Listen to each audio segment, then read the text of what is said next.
A macroprudential perspective on the regulatory boundaries of U.S. financial assets. David M. Arsenault, Grace Brang, Matt Darst, Jacob M. Faber, David E. Rappaport, and Alexandros Vartalakis.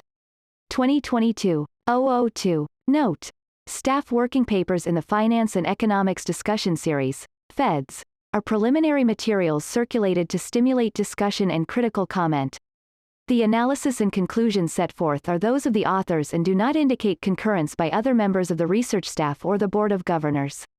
References in publications to the Finance and Economics Discussion Series, other than acknowledgement, should be cleared with the authors to protect the tentative character of these papers.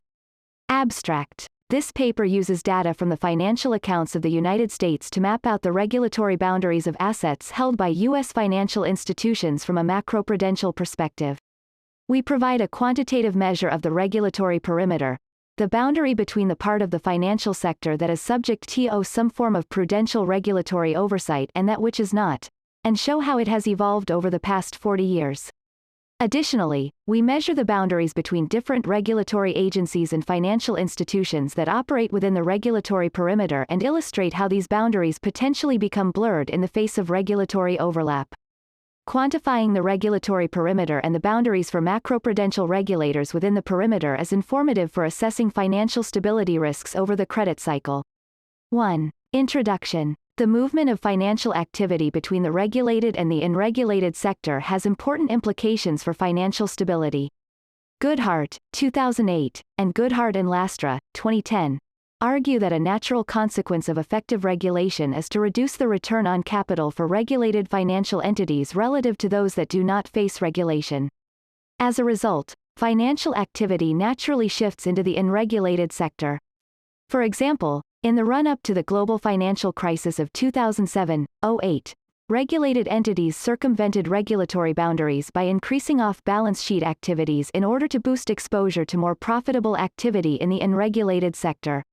This leakage can worsen the procyclicality of the credit cycle and has the potential to increase financial instability. Goodhart, 2008, refers to this as the boundary problem. Effective regulation helps feed an expanding credit cycle because, through leakage, it creates an incentive to shift funding support toward more profitable financial activity in the unregulated sector. 1. However, in the face of panic or extreme risk aversion, these same funding sources may more readily withdraw support to unregulated entities in favor of reallocating toward the safety of the protected regulated sector. The purpose of this paper is to provide quantitative measurement of the regulatory perimeter from a macroprudential perspective and illustrate how this measurement can be informative for assessing financial stability risks. We use publicly available data from the financial accounts of the United States to trace out the regulatory perimeter of U.S. financial assets. That is, the boundary between assets held by financial institutions that are subject to some form of prudential supervision and oversight versus those that are not. We then step inside the regulatory perimeter to assess the boundaries between different regulators that oversee various prudentially regulated financial institutions. Long-run trends in both the regulatory perimeter and the boundaries within this perimeter offer insights into how financial development has shaped the regulatory landscape, and vice versa, over the past 40 years. At the same time, the cyclical component of the regulatory perimeter offers useful insights into the state of the credit cycle. The main contribution of this work is the empirical measurement of the reach of various macroprudential regulators, including the Federal Reserve, over the U.S. financial system. To our knowledge, this type of measurement has not been done elsewhere in the literature, but doing so is of interest to policymakers, to the legal community, as well as to academics working on the effects of financial regulation. It is essential, for example, for understanding how the regulatory reach of various macroprudential regulators has changed both cyclically as well as over the longer term as the structure of the financial economy evolves. Finally, while our contribution is narrowly focused on measurement, we want to be clear that we are not making any causal claims about what drives the regulatory and/or credit cycle, nor do we make causal claims about how the two may co-evolve. In terms of long-run developments, we document the gradual expansion of the regulatory perimeter over the past 40 years even as the overall size of the financial sector has grown. Our measurement exercise shows the share of total assets held by prudentially regulated financial institutions relative to total output, a proxy for the regulatory perimeter, increased steadily over this period, rising from roughly 65% in the early 1980s to about 75% in the most recent data. There were important compositional changes to the boundaries of different regulators operating within the perimeter over this period. Rapid expansion of intermediation outside the traditional banking system has reduced the regulatory footprint for federal banking regulators, including the Federal Reserve, relative to other agencies. In contrast, the regulatory reach of the SEC and the CFTC has expanded as assets held by non-bank financial intermediaries now constitute a larger fraction of total assets in the financial sector. This compositional shift has two important implications for macroprudential policy. First, the main macroprudential tools available in the U.S. that can be deployed over the cycle are bank stress tests and the countercyclical capital buffer, CCYB. Both of these tools are heavily influenced by the Federal Reserve and they both operate through bank holding companies. Our measurement exercise suggests that, taken together, these tools reach only about 1/3 of all macroprudentially regulated assets, and this estimate leaves aside assets held on the balance sheet of financial institutions outside the regulatory perimeter. As long as macroprudential tools are limited to implementation through the banking sector, their reach will be restricted, and even more so as market-based financial intermediation plays a larger role in financial activity going forward. The second implication comes from the fact that both the SEC and the CFTC tend to engage more actively in the regulation of market activity rather than direct regulation of the institutions that participate in those markets.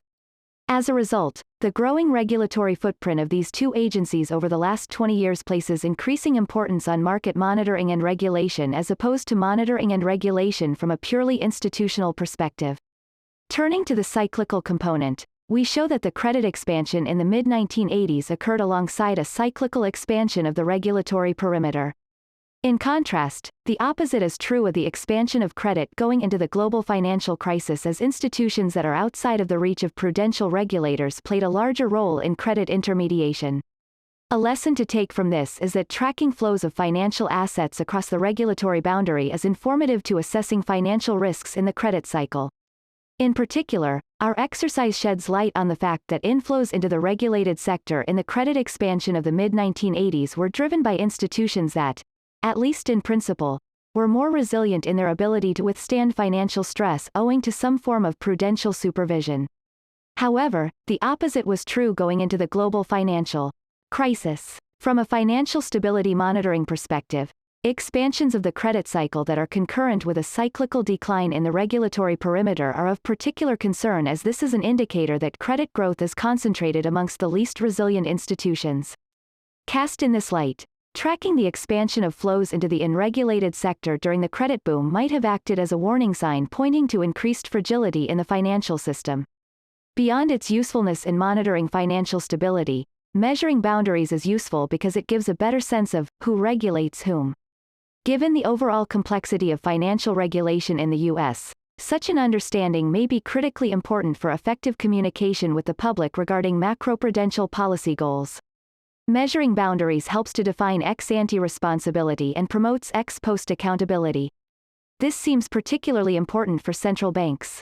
In many countries, including the United States, central banks are often relied on disproportionately to identify emerging vulnerabilities but are limited in their ability to implement policy to address these vulnerabilities once identified. Our attempt to quantify the regulatory reach of specific prudential regulators allows for a better understanding the point of entry for regulatory action for specific regulators, including the Federal Reserve. It also highlights the necessity of cooperation across different regulatory agencies to achieve macroprudential goals. From a legal perspective, quantifying regulatory boundaries gives a better sense of how financial innovation might change the regulatory landscape going forward. Currently, one such development is fintech, which facilitates increasing engagement of non-financial businesses in financial activity. For example, technology firms are engaging in partnerships, or merging, with banks to offer financial services. Banks are offering products such as cryptocurrencies and cryptocurrency-related products that potentially allow them to step outside the bounds of regulation in new ways. This paper can help put the effect of these innovations on the regulatory perimeter in a broader context. Finally, from an academic perspective, our measurement exercise can help researchers build better models for financial intermediation. Examples of the types of papers we have in mind include Beganow and Landvoigt, 2018, Clerk, et al., 2015, Cruzet, 2018, Fiore and Ulig, 2011, 2015, Eve, et al., 2016, Girdler, Kiyotaki, and Prestipino, 2016, Meeks, et al., 2017, Medicino, et al., 2018, and Moraria and Savoff, 2017, among others. In the context of these paper, our exercise suggests the basic bank versus non-bank dichotomy, while certainly informative, is only a small part of a much larger picture. Migration also happens between different financial institutions that operate within the regulatory boundary, and these institutions have different risk exposures and face differing degrees of regulatory scrutiny. All of this has implications for the implementation and effectiveness of macroprudential policy, and it's something researchers should take into account in macroeconomic models of financial regulation. This work also has implications for understanding the value of coordinated macroprudential policy implemented in a fractionalized regulatory environment such as the United States. The remainder of this paper is organized as follows. The next section describes the data and methodology used to separate total U.S. financial assets into different regulatory and institutional bins. Section 3 presents our measurement results. Section 4 discusses some limitations of our methodology and, finally, Section 5 concludes. 2. Data and methodology. All data come from the financial accounts of the United States. The frequency is quarterly and they cover the period from 1980 Q1 to 2020 Q3. Table 1 provides an overview of the types of financial institutions reported in the financial accounts of the United States, first column, as well as their regulatory status, second column, and broad institutional category, third column. We focus on assets held by the financial sector and, as such, do not report the assets held by the household sector, non-financial corporate and non-corporate businesses, state and local governments, the federal government, the monetary authority, and entities not residing in the United States. As discussed in Section 4, hedge funds, private equity firms, and central counterparty clearinghouses, CCPs, are not included in our data because they are not reported separately in the financial accounts.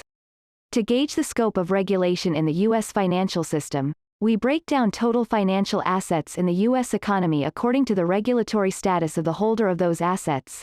That is, whether the financial entities that hold the assets are prudentially regulated and, if so, by which agency. As shown in the second column of the table, each financial entity from the financial accounts, in the first column, to fall into one of three mutually exclusive categories. 1. Those entities prudentially regulated by a federal banking agency, including the Federal Reserve, Fed, the Office of the Comptroller of the Currency, OCC, the Federal Deposit Insurance Corporation, FDIC, or the National Credit Union Administration, NCUA. 2. Those prudentially regulated by agencies other than a federal banking agency, including securities market regulators such as the Securities and Exchange Commission, SEC, and the Commodity Futures Trading Commission, CFTC, as well as state insurance regulators and the regulators of government-sponsored enterprises, GSEs, including the Federal Housing Finance Agency, FHFA, and the Farm Credit Administration, FCA, and, finally, 3. Entities that are not prudentially regulated, which includes self-regulated organizations or institutions that only have aspects of consumer or investor protection. This regulatory perspective of the data is useful for quantitatively assessing the regulatory perimeter, or the boundary between assets held by those institutions that are subject to some form of prudential regulation and those that are not.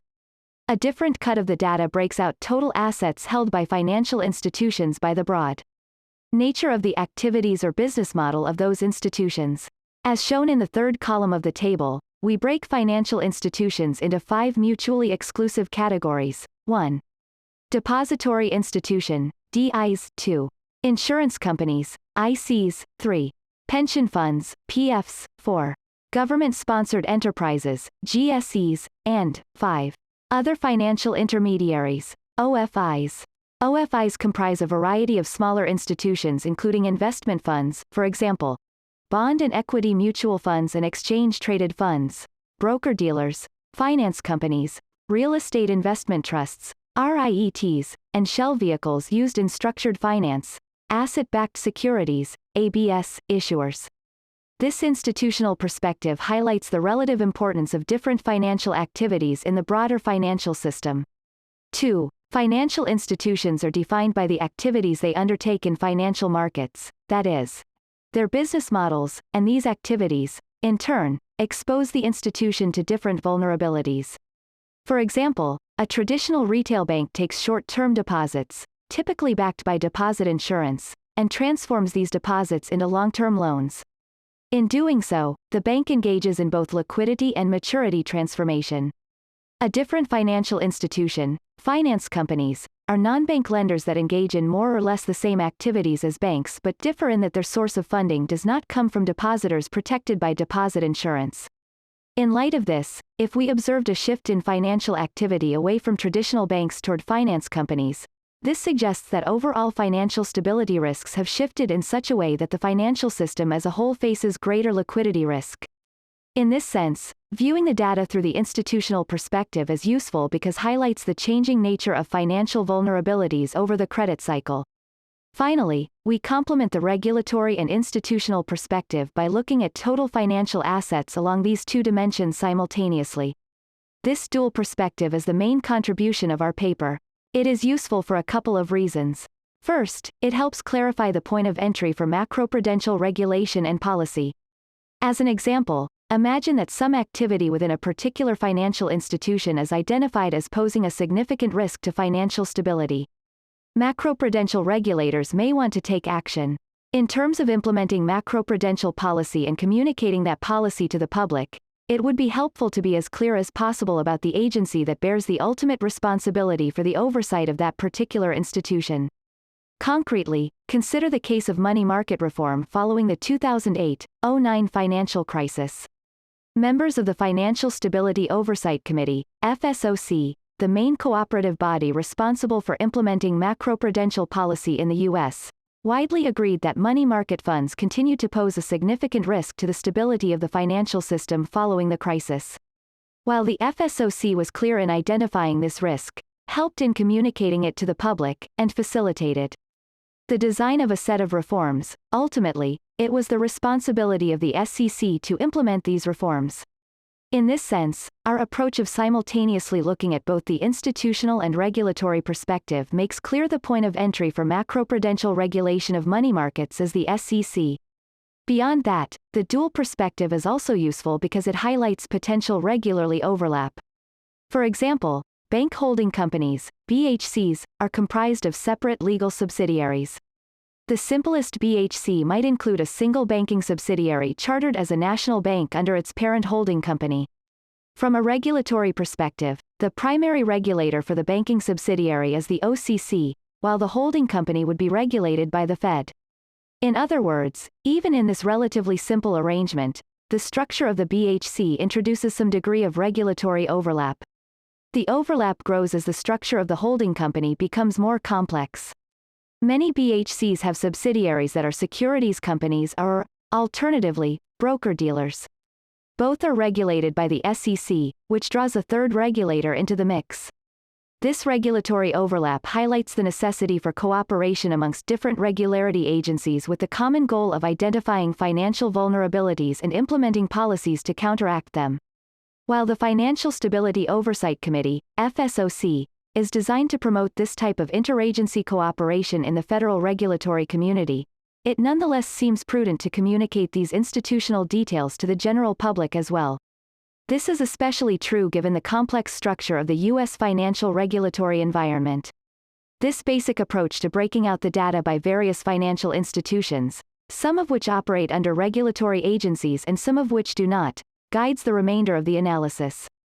3. Regulatory boundaries. In this section, we measure the regulatory perimeter and then, within this perimeter, map out regulatory boundaries across various financial institutions that are prudentially regulated.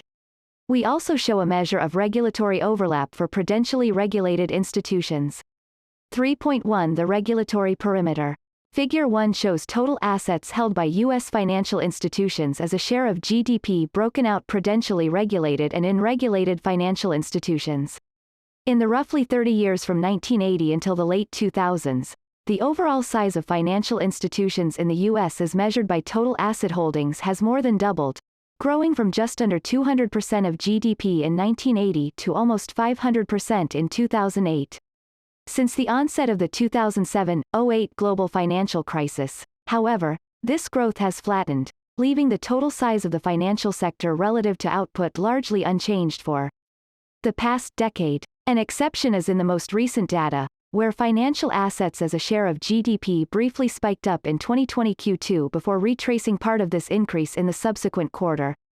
This spike reflects a sharp drop in output owing the COVID-19 pandemic, coupled with a large jump up in financial assets held by U.S. financial institutions. 3. Moving into the third quarter of 2020, financial assets continued to grow as output rebounded.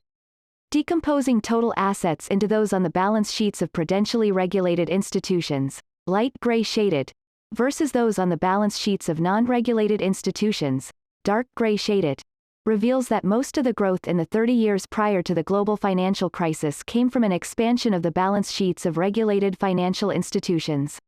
The size of the unregulated sector grew steadily from 1980 until 2008, but it grew much more slowly relative to the regulated sector. In contrast, since the crisis, the size of the unregulated sector has modestly declined while the regulated sector has remained flat. All told, the differential growth rates of the two sets of institutions implies that the share of assets held by unregulated financial institutions has gradually fallen over time. Indeed, the left panel of Figure 2 shows exactly that. The panel plots the regulatory perimeter, defined as assets held by unregulated financial institutions as a share of total assets in the financial sector, as the solid black line. The regulatory perimeter stayed largely constant in the neighborhood of 35% from 1980 until the late 1990s. Since that point, it has steadily declined, approaching a historic low of about 25% in the most recent data. The dashed line in the left panel of Figure 2 represents the estimated trend extracted using the Hodrick and Prescott, 1997, filter to capture fluctuations at frequencies typically associated with credit cycles. 4. The trend shows a pronounced decline over the past 20 years. For reference, the right panel of Figure 2 plots a standard measure of the credit cycle, private non-financial sector credit as a ratio to GDP, both in levels, solid black line, as well as its associated HP filtered trend, dashed line. Private non-financial credit has increased roughly 50% relative to GDP since 1980 and, as a result of this growth, the estimated trend has continuously increased. Figure 3 plots the cyclical component of the perimeter, that is, the actual regulatory perimeter minus its estimated trend from the left panel of Figure 2, alongside the credit cycle, that is, the actual credit to GDP ratio minus its estimated trend from the right panel of Figure 2. NBER recession dates are shown in the shaded vertical bars.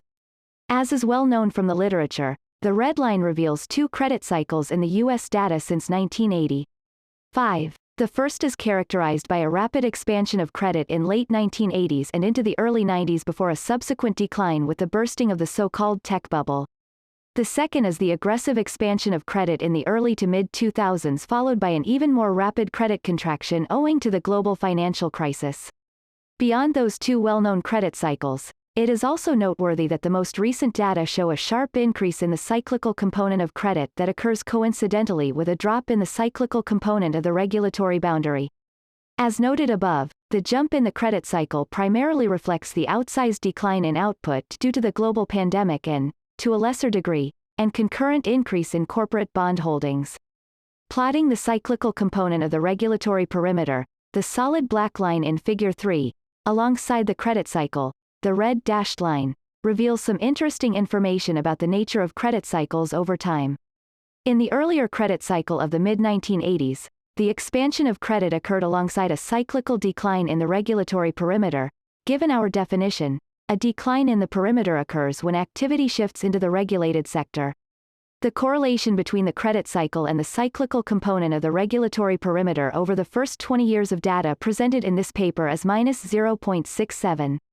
In other words, the expansion of credit during this episode occurred in combination with an increase in activity of prudentially regulated financial institutions relative to their unregulated counterparts.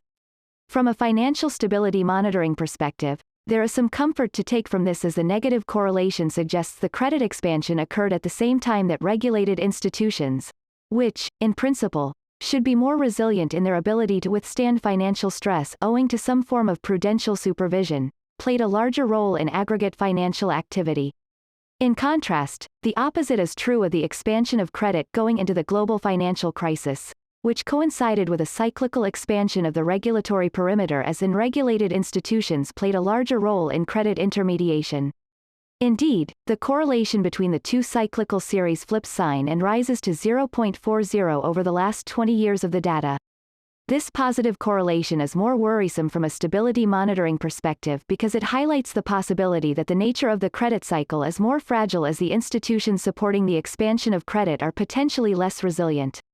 In the most recent data during the COVID-19 pandemic, the cyclical component of the regulatory boundary declined significantly as assets held by unregulated institutions increased only modestly as a share of GDP, while assets held by regulated institutions jumped up sharply. 6. This shift into the regulated sector could be interpreted through Goodhart's 2008 view that regulatory boundaries enhance the procyclicality of credit. To see this, consider that the pandemic created considerable uncertainty. In the event, unprecedented actions by the Treasury and the Federal Reserve appear to have gone a long way to restoring health to financial markets, so that overall financial assets did not experience the sharp decline seen in real economic activity. That said, it is possible that funding sources for financial activity may have reacted to pandemic-related uncertainty by gravitating toward the safety of the regulated financial system. Such a compositional shift highlights the fragility of funding and regulated financial activity in times of stress and uncertainty. In summary, there are two main conclusions to take from our measurement of the regulatory perimeter. First, the significant expansion of the overall size of the financial sector since 1980 stems largely from institutions that face some form of prudential regulation. Accordingly, the regulatory perimeter has declined steadily over the past 40 years.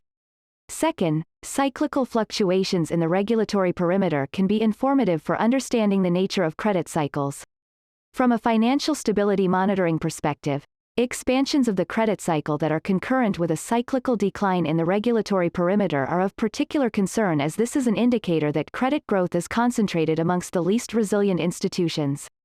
3.2. Boundaries within the perimeter. We now assess the footprint of financial institutions that operate within the regulatory perimeter, institutional view, as well as the footprint of various macroprudential regulators, regulatory view.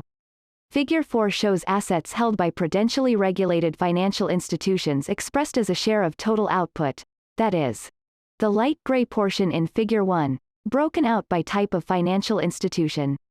The regulated financial institutions in this figure fall into one of four categories: depository institution, DIs, and non-bank systemically important financial institutions, SIFIs, insurance companies, ICs, government-sponsored enterprises, GSEs, and regulated other financial intermediaries, OFIs.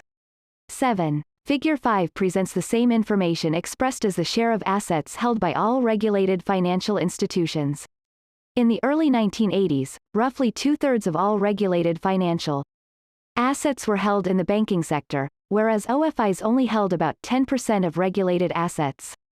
Over the next 20 years, the rapid growth of regulated non-bank financial institutions produced a striking shift in the structure of the regulated financial system. The footprint of the banking sector steadily declined, as the share of regulated assets held by DIs fell to about one-third by the early 2000s. At the same time, the share of financial assets held by regulated OFIs increased over threefold, peaking at nearly 40% on the eve of the 2007-08 financial crisis.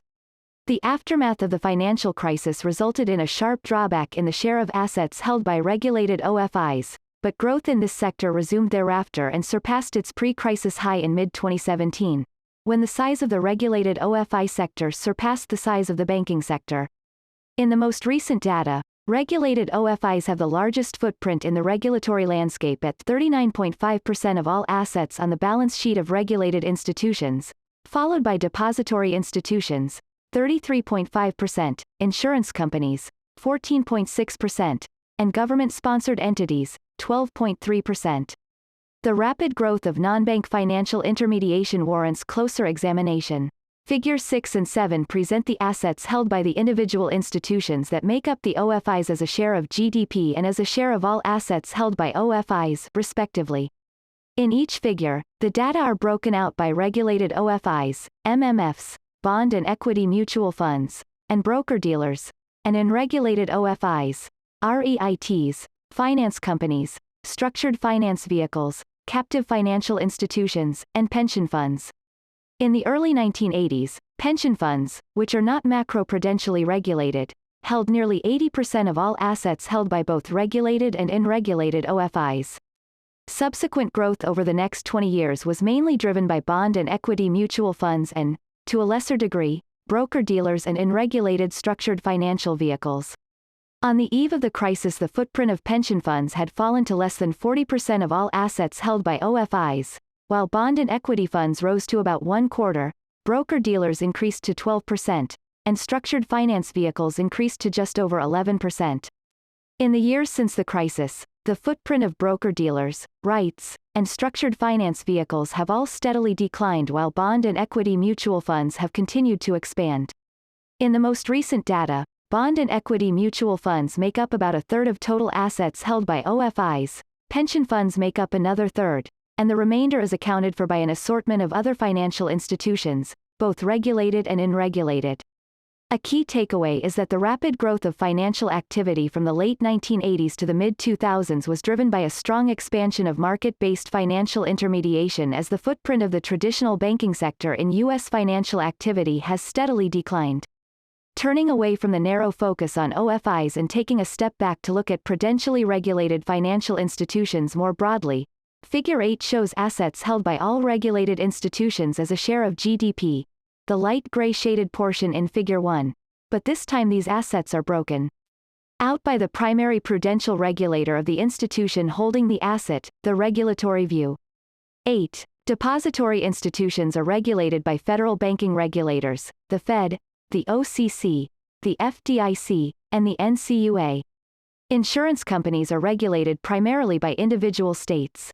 The GSEs have their own regulators, including the FHFA and the FCA, and, finally, regulated other financial intermediaries. OFIs are regulated by the SEC and, to a lesser extent, the CFTC. Figure 9 shows the same information expressed in terms of the share of total regulated assets. Taken together, the two figures map out regulatory footprint of various macroprudential regulators. In the mid-1980s, federal banking agencies regulated nearly 60% the assets held on the balance sheet of regulated financial intermediaries. While the Federal Reserve was the primary regulator for roughly 10% of these assets, the FDIC and the OCC played a much larger role as the primary regulator, accounting for roughly 45%. The bulk of the remainder of assets held on the balance sheet of regulated intermediaries were regulated by state insurance companies, about 20%, and GSE regulators, 15%, leaving the SEC and OCC with a relatively small footprint, the remaining approximately 10% of regulated assets, as of the mid-1980s. However, the rapid growth of market-based financial intermediation over the course of the next 20 years brought about significant changes. On the eve of the global financial crisis, Figure 9 shows that the regulatory footprint of the SEC and the CFTC grew significantly to roughly 30% of regulated assets by the mid-2000s. With the share of assets held by financial institutions whose primary regulator is either the Federal Reserve or one of the GSE regulators roughly constant over this period, the gradual increase in the regulatory footprint of the SEC and the CFTC came largely at the expense of the FDIC and the OCC. These agencies saw the share of assets over which they had primary regulatory responsibility decline from 45% in the mid-1980s to about 25% in the mid-2000s. Viewed through the lens of the primary regulator, these shares have remained relatively unchanged since the mid-2000s. However, we will see in the next section that this view masks some important shifts in the footprints of various regulators when responsibility is considered from the point of view of the parent company. 3.3. Regulatory overlap. The U.S. regulatory environment is complex and fragmented in a way that creates overlap across different financial regulators for a given institution. In the context of our data, One way this manifests is through assets held on the balance sheet of a subsidiary of a parent bank holding company, BHC. Consider a BHC comprised of separate retail banking and broker-dealer subsidiaries. The previous section considered boundaries defined by the primary regulator, so for the retail banking subsidiary the primary regulator is a federal banking agency, the Fed, the FDIC, or the OCC, depending on the charter, while the primary regulator for the broker-dealer subsidiary is the SEC. In contrast, the BHC itself is regulated as a single entity at the parent level by the Federal Reserve.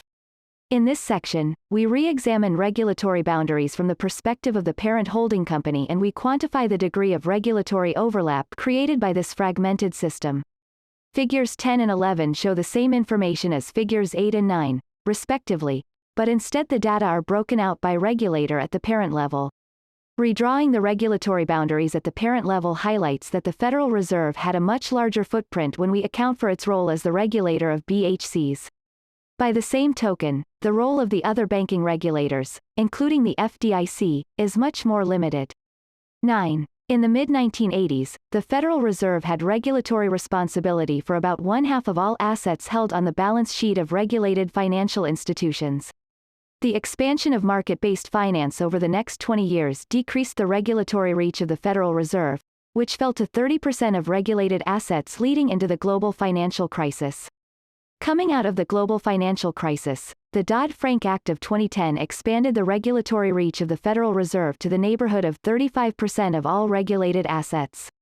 Moreover, the light-lined region in figures 10 and 11 shows assets held on the balance sheet of BHCs which are subject to the Fed's annual stress tests as per the Dodd-Frank Act. Stress testing is one of the key macroprudential tools available to help build resilience in the financial system and it has been actively used by the Federal Reserve in this regard.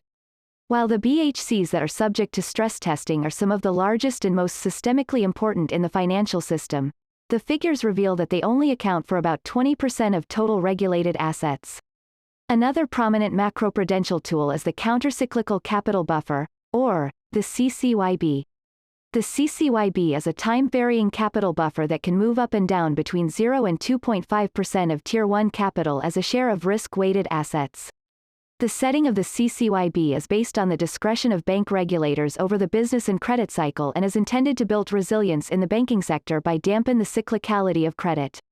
The CCYB expands the reach of macroprudential instruments to depository institutions beyond the CCAR banks, but even then this still accounts for only 35% of all regulated financial assets. As long as macroprudential tools are limited to implementation through the banking sector, their reach will be restricted, and even more so as market-based financial intermediation plays a larger role in financial activity. Finally, the fact that subsidiaries face primary regulators that are potentially different from the regulator of their parent BHC raises the possibility of regulatory overlap. That is, the assets on the balance sheet of a given subsidiary may face scrutiny from multiple regulators, both the primary regulator and the regulator of its parent BHC. Regulatory overlap could be good. Greater scrutiny by multiple regulators could better identify emerging vulnerabilities, or it could be bad. It raises the cost of compliance for the institutions facing scrutiny from multiple regulators. Regardless, our data allows us to quantitatively measure the degree of regulatory overlap. Figure 11 shows the share of assets held on the balance sheet of financial institutions that face more than one regulator, that is, depository institutions or broker-dealers that are subsidiaries of a BHC, as a share of total assets held by all regulated financial institutions. In the mid-1980s, about under 35 cents of every dollar of assets held by all regulated financial institutions was subject to regulation by multiple authorities. This share fell steadily over the next 25 years, reaching about 15 cents of every dollar on the eve of the Great Financial Crisis. Regulatory reform following the crisis led to an increase to just over 20 cents of every dollar, and it has stayed relatively constant since that point. Of course, this is an imperfect measure of regulatory overlap because financial institutions face market regulation in addition to regulation based simply on their institutional charter. We discuss this and other limitations in the next section. 4. Some limitations. A number of caveats apply to our analysis. First, our view of regulation is very narrow. In particular, we are concerned with prudential regulation of financial institutions from the perspective of promoting financial stability. This narrow definition is useful primarily because it facilitates measurement. Nevertheless, it is important to acknowledge that financial regulation is much broader along a number of dimensions. For example, the motivation for regulation goes beyond prudential objectives. 10. The objective might be oriented toward enhancing transparency through disclosure and reporting requirements, promoting efficiency through standard setting, promoting competition, providing consumer protection, prevention of illicit activity, or taxpayer protection. Beyond objectives, the regulations themselves might be implemented in ways that apply to financial activities that transcend institutional boundaries.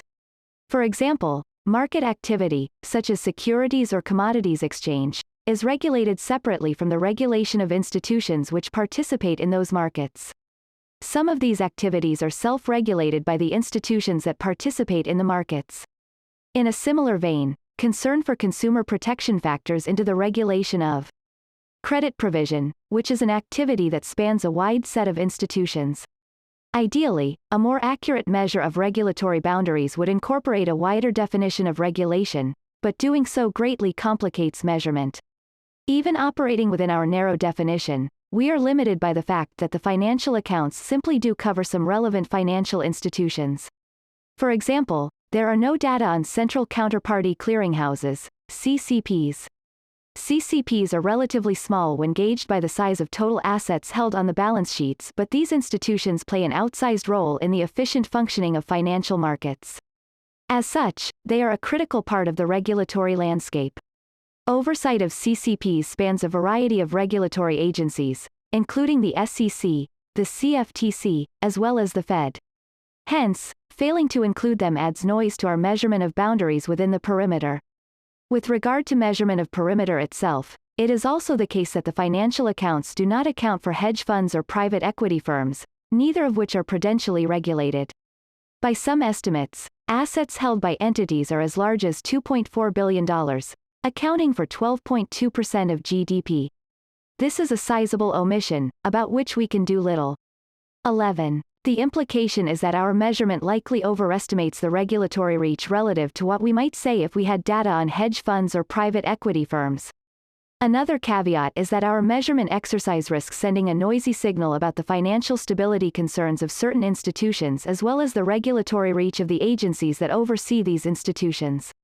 For example, based solely on asset size, regulatory supervision of the largest BHCs implies that the Fed has a critical role in financial stability. However, other institutions which have smaller balance sheets may play an equally important role in financial stability. For example, CCPs play a critical role in the intermediation chain and, as discussed above, our measure does not pick this up. Hence, the stability footprint of these types of institutions and the footprint of their associated regulators may be understated based solely on the size of its balance sheet. A related point is that using assets to measure boundaries also clouds the fact that financial stability risks are very different across the institutions we examine. A more accurate reading of how institutions map into financial stability risk requires a careful examination of the entire balance sheet, rather than simply focusing on assets. So, while a given institution might be small in terms of assets, it could be the case that its funding structure is quite fragile and therefore poses a considerable stability risk relative to financial institutions with more stable funding structures. Because our measure of boundaries does not capture this, there is a natural tendency to equate regulatory responsibility with size, and that might not be appropriate.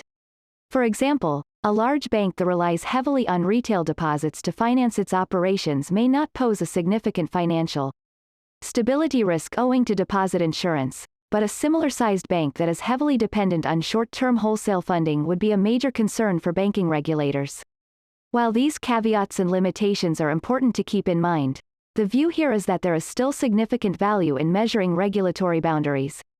5. Conclusions. This paper uses data from the financial accounts of the United States to draw the regulatory perimeter for U.S. financial assets. It shows that over the past 40 years, the regulatory perimeter has expanded over time as the significant expansion of the financial sector since 1980 has come primarily from institutions that are prudentially regulated. That said, Cyclical fluctuations in the regulatory perimeter reveal information about the nature of credit cycles. From a financial stability monitoring perspective, expansions of the credit cycle that are concurrent with a cyclical decline in the regulatory perimeter are of particular concern, as this is an indicator that credit growth is concentrated amongst the least resilient institutions. In addition, we also measure the boundaries between different financial institutions and regulatory agencies within the regulatory perimeter and provided a quantitative measure of regulatory overlap. These boundaries are important for communicating with the public about risks to financial stability as well as the implementation of macroprudential policy. References. Table 1. Financial institutions, by regulator and category. Figure 1. Assets held by U.S. financial institutions as a percent of GDP, by regulatory status. Figure 2. The share of total financial assets held by unregulated financial institutions and the credit to GDP ratio. Figure 3. The credit cycle and the cyclical component of the regulatory perimeter. Figure 4. Assets held by prudentially regulated U.S. financial institutions as a percent of GDP, by type of institution. Figure 5. The share of assets held by prudentially regulated U.S. financial institutions, by type of institution. Figure 6. Assets held by other financial institutions, OFIs, as a percent of GDP, by type of institution. Figure 7. The share of assets held by other financial institutions, OFIs, by type of institution. Figure 8. Assets held by prudentially regulated U.S. financial institutions as a percent of GDP, by primary regulatory agency. Figure 9. The share of assets held by prudentially regulated U.S. financial institutions, by primary regulatory agency. Figure 10. Assets held by prudentially regulated U.S. financial institutions as a percent of GDP, by regulatory agency at the parent level.